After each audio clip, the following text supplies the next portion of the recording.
Hey, garden friends, let's go on a garden walk where we can get some great ideas and inspiration for our own gardens and what we can aim for. This was taken in mid-September, so it's like towards the end of the season, but you can see what you can do to aim for something like this as summer's winding down. Now, please forgive, there's a little bit of wind noise, there's some background noise. I hadn't gotten my new microphone set yet that would dampen the background noise, but you're going to love it anyways. So let's get rolling and get some inspiration.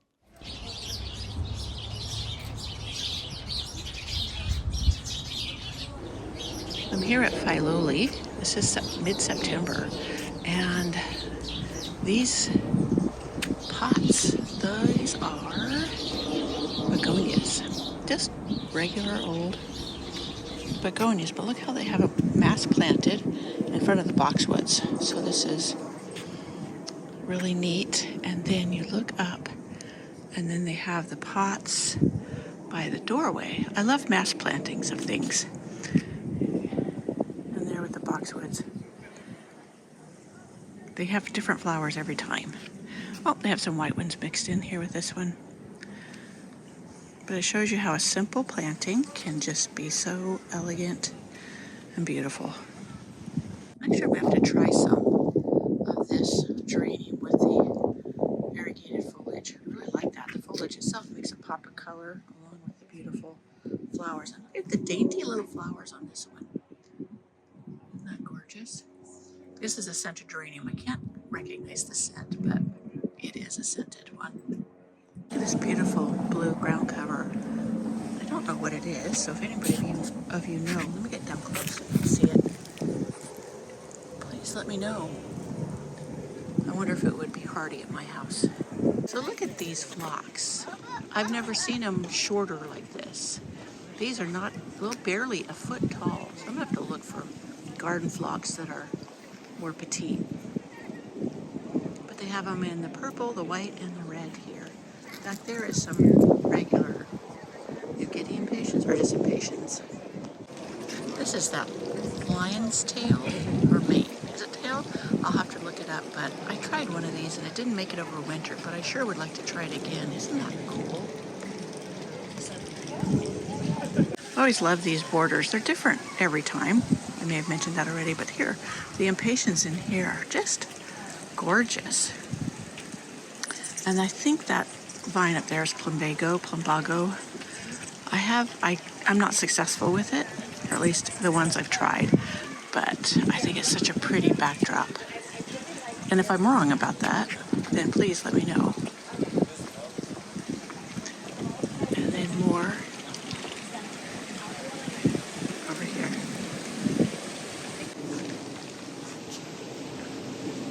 Look at this gorgeous rose coming up over the balustrade, the stone balustrade. And there is some trumpet vine.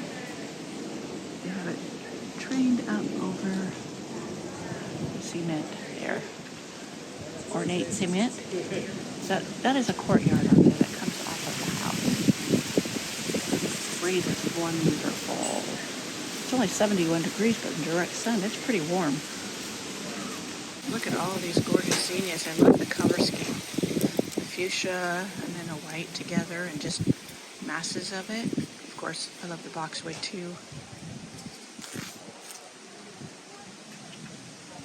There's more of a mass planting. This is salvia.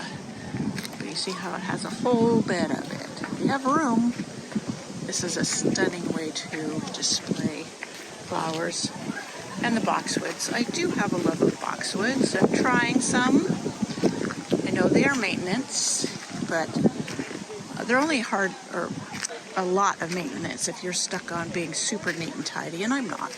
So I can handle that. Sometimes they will look messy. I just want the evergreen effect when there's nothing else going on in my garden, which I have long periods of that.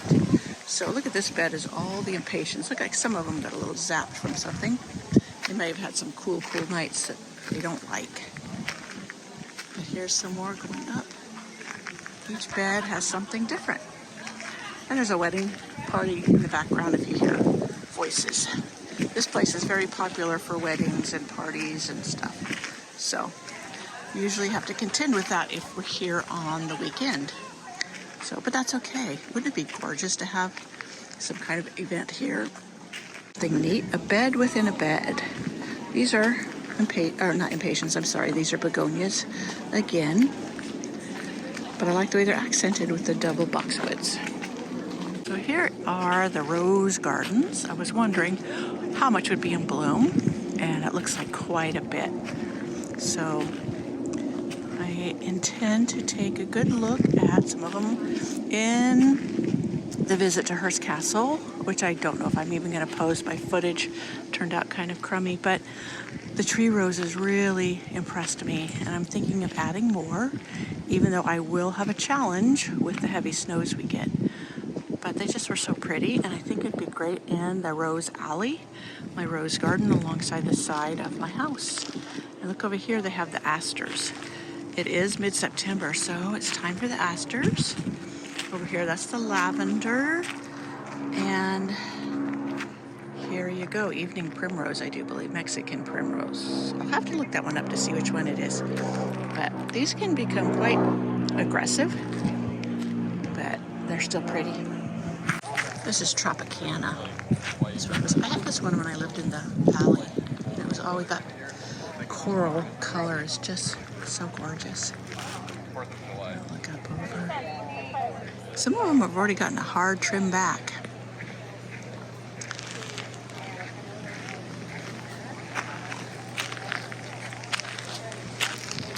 I like they have the name tags on most of them. I don't see it on this. Oh, yes, it is. Strike It Rich. Huh, I thought Strike It Rich, it was more yellow. Maybe it depends on the season and the heat. This is Double Delight. This was my grandmother's favorite rose. It's usually highly scented. I haven't stuck my nose up close to it, but the coloration changes with how much sun it gets and the temperatures, which is really kind of fascinating. Here's one with more red.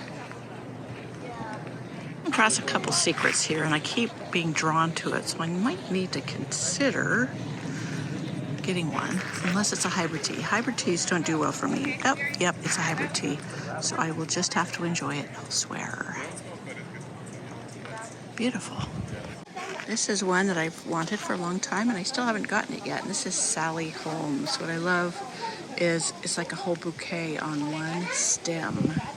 And next to it, this one is gorgeous too, but the name tag has disappeared, so I don't know what it is. But it's a nice breeze today. You ever walk through a garden and think, you know what I would do different? Now, I love the boxwood edging, but I would have catmint or something growing along the bases of these, like a short catmint, like cat's pajamas or kitten around, just to give it, I don't know, something along the bottom, or something with white, like lissom or something. So these are, over here is a pretty sedum. I don't know if this is autumn joy or what, but it sure is pretty with the certain chartreuse yellow and the pink blooms. White phlox, like I have in my garden, and it spreads by underground rhizomes. It may spread by seed too, but I know it's most vigorous for me from the underground rhizomes. And it's super easy to divide, and I just pull it out of areas that I don't want it each spring as it, comes up. So some people may consider it a bully, but I love it. I love anything that's easy to grow, and you're out weeding anyway, so you might as well just pull up what you don't want. That's a pretty little rose. No name tag on this one, but worth sharing. It's the herbal knot garden, and there is a pattern to it. Too bad I don't have a drone. I can go overhead and you can see it. One of these days I will get a drone, and my husband will love it. Here is the gate to the veggie garden. This is fairly new. It was here the last spring when we came, but before that it wasn't here. Let's go see what they're growing. Look at those sunflowers. These are mammoth sunflowers. I swear those things have got to be 12 inches around or more. They're massive. No wonder they're called mammoth. Gorgeous. Look at all these tomatoes, just a whole row of them. And look, they use the tree stakes and wire and string to support them. And then a lot of more sunflowers. And then, of course, down here they have the pollinator attractors. Excuse my shadow.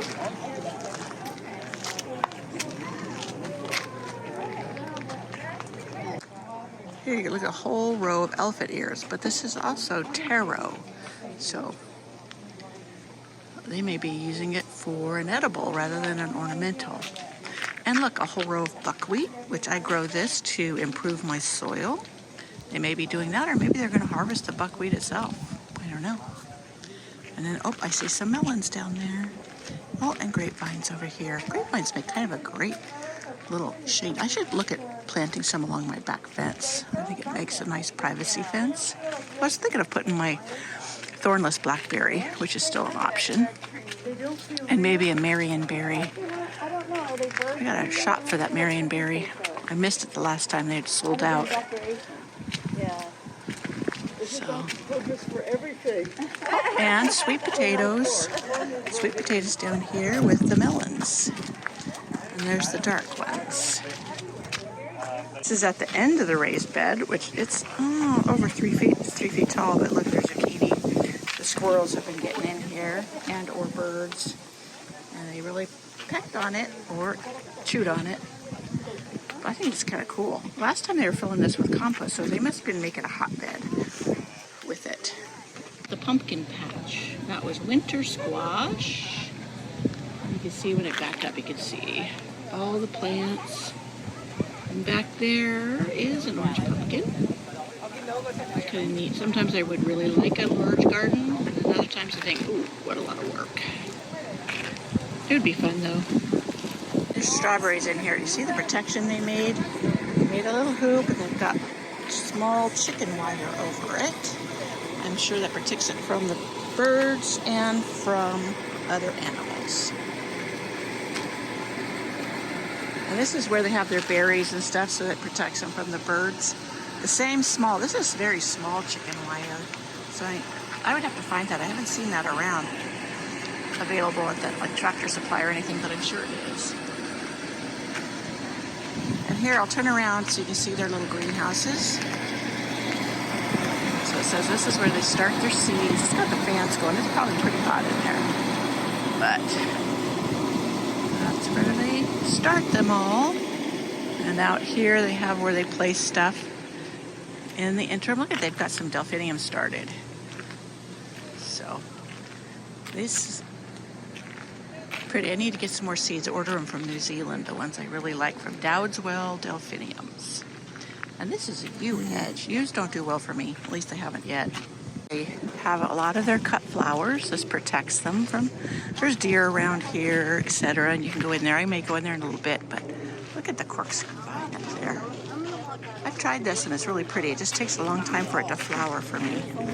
I'll walk along. Look at this zinnia right here. I should put my hand down there. Look how big that thing is. It is as big as my hand. I've never seen zinnias this big. They would rival a lot of dahlias. Gorgeous. Oh, and look at these. I don't know what these are. Do you guys know what they are? They look like kind of like a daisy. Let me get close. I'll have to go around. But then look at the weird stem. I wish they had names. And then the leaves. So if anybody knows, please tell me. This is such an interesting plant. This is something I have got seeds for recently. I want to try them this next season. And this is China asters. There's so many flowers to try and I only have so much room. So hopefully they'll do great for me. But these are gorgeous. And over there. Oh, they got status. I never got my status in the ground. Bad me. Oh, look, I never saw this in orange. I've only seen the red. That is so interesting. Oh, and they have some snapdragons. Oh, I like this color. I need to start some snapdragons. I think they'll do really well for me because we have really cool springs. Cut flowers. These ones are out in the open and not protected. Here's some Achillea or yarrow. I have this one. I think it's Cerise Queen is what mine is called. That could be part of a mix. Look at this one. Has a brick. Towards the brick red. Some oranges. I had one that was called Summer Shades, and they were more orangey and peach and what have you, but these are really pretty. These do well for me. Mine tend to get a little bit taller and scragglier, but that's because they're reaching for the sun by this time. And I wonder if this is the bunnytails grass. I planted some, but I never really did get any.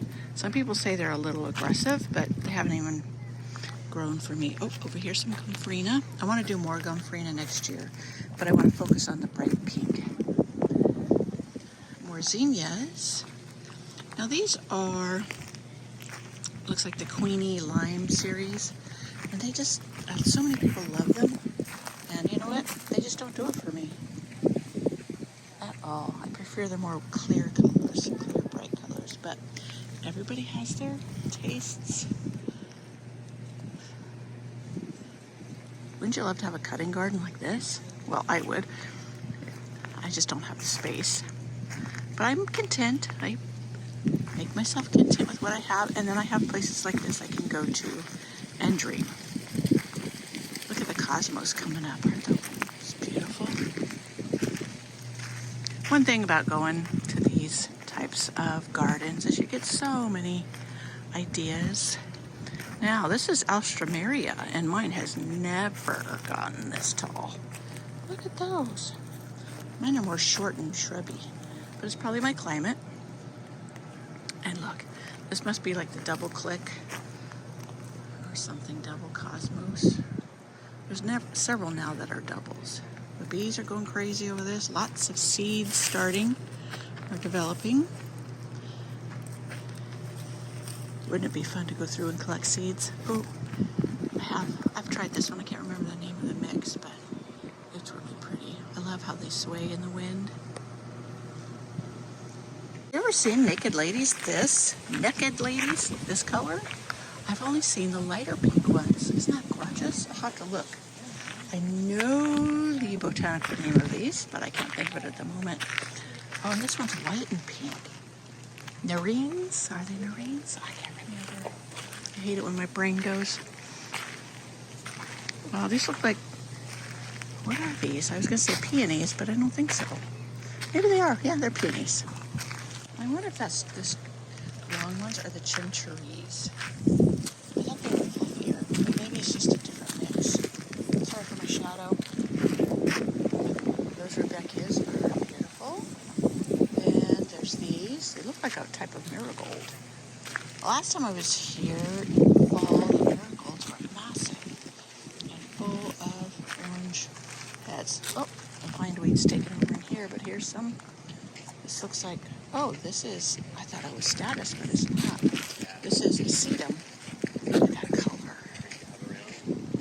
Zinnias, these are like the pom-pom zinnias. That's what I call them anyways, but they're rounded flowers rather than flat out. Oh, and here's some of the other ones that remind me of daisies. And, oh, these are straw flowers. Look at that. I didn't realize they got this tall. Did it? I can't see if it focused for you. So now we're headed out. I love how the roses climb up this, like this. So pretty. Looks like they need to trim some back or tie them up. But there's a yellow one and an apricot. Look at that rose. And then on down is a pink. And here we have more dahlias. Look at these. They used to have them named. I don't see the name tags, but some pretty, pretty colors. I would love to have a big bed of dahlias like this. That one looked like it's struggling. I don't know what's going on with it. Who knows? There's been a lot of talk about different viruses spread by thrips that are affecting many, many people's dahlias this year. But, oh, I like the smaller ones. The big ones, the big dinner plate ones are nice, but I think I like the smaller ones better. Look at that color over there, that red. These are just beautiful. Oh, look at these. Oh, I think this one I think, no, I don't know. There was one called American Dream or something that remind me of? Look at this. I love the cactus ones. So pretty. But my Verbena monumensis never looks this full. But that's a pretty one. And then here's some, looks like phlox. More phlox. Something like this at Hearst Castle. Don't you love just that pot sitting out there? It's just like an accent piece. I love the texture of it. It looks a little rough. Top looks like it's metal. But no plants in it, nothing, just an element like that. So here's some more. Looks like an aster. But look at how long the petals are of those flowers. Neat. A lot of time today. This was kind of an unexpected stop, so it will be short and sweet, but being able just to come see, and it is such a gorgeous day here. It's a Sunday, so it's very, very busy, but it's still enjoyable for me. And you can glean some ideas, always do here. So I hope you enjoyed this trip to Filoli with me, even if it was very, very brief. You need to check it out if you're ever in California, coming in here to take a stroll through the gardens. There's many more gardens. There's an, I guess we can see if the hydrangeas are blooming. Maybe we can take a pass by there. It's like most of them are getting to the end of their bloom. Here's a pretty blue one. Nothing's bigger than my head, that bloom. Gorgeous. And then there's some pink ones on this side. Oh, there's some blue ones behind. A lot of people in here taking photos, which I can't blame them. It's just really stunning to walk through here. These are all probably 6-7 feet tall. So it makes for a gorgeous display. Even as they fade, the blooms really look pretty. Look at those. Gorgeous.